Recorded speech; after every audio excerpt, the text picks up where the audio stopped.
Hello and welcome to Bite-Sized Warcraft. Today we will be talking about Tectus and Highmaul for the Warlords of Draenor. For this fight we brought 4 healers, 2 tanks, and 9 DPS. Now this is a flexible style raid, so you can bring however many players you want, but we like to keep our healers at 1 for every 5 players plus 1. This fight has several phases. In the first phase, you will want to tank Tectus in the center and have your range group stack up close to the wall. There will be an ability called Earthen Pillar. This will erupt from the ground where a random ranged target is located, killing anyone in its way, so you will want to move out of it. Also, be aware, it does block line of sight, so you will want to place them towards the back edge of the room when possible. Crystalline Barrage causes a red cloud of pain to target a random player and move towards them. Anyone who touches this red path will be dealt a large amount of ticking damage the whole time they are in it, so the targeted player needs to move out of the ranged group.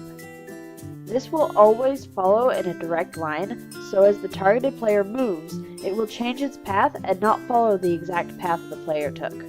We chose to move always to the left for Earthen Pillar and to the right for Crystalline Barrage. You will also need to be very careful if you choose this method that your melee stand on the left side of Tectus in relation to the ranged group, so that the red cloud will not travel through them. The ability Fracture looks like miniature earthen pillars. They will spawn and shoot out of the ground, doing a moderate amount of damage to anyone they hit and then disappear.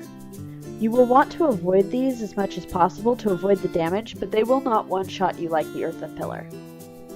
In Phase 1, there will also be 2 adds that will spawn. The Earth Warper will do a frontal cone damage, so you will want to keep him faced away from the raid. He will also give Tectus a buff if tanked by the same tank, so you will want one tank tanking Tectus and the other tank on the adds. He also does an ability called Gift of Earth, which should be soaked before it reaches Tectus. However, we never saw this ability, so if you focus the adds and get them down, it shouldn't be anything to worry about. The Berserker add will charge a random player and do physical damage to anyone in its path. Both of these adds should be killed quickly.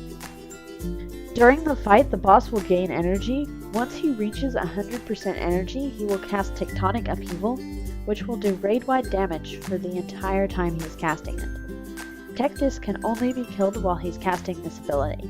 It's important to note that you need to try to have enough damage to kill Tectus during his first upheaval, as that's the best way to be sure that you meet the Titan Rage timer. Once Tectus is killed, he will split into 2 shards of Tectus, and the adds will no longer spawn. These shards will do the same abilities as Tectus, but because there are 2 of them, you will now get twice as many abilities, though they will do less damage each.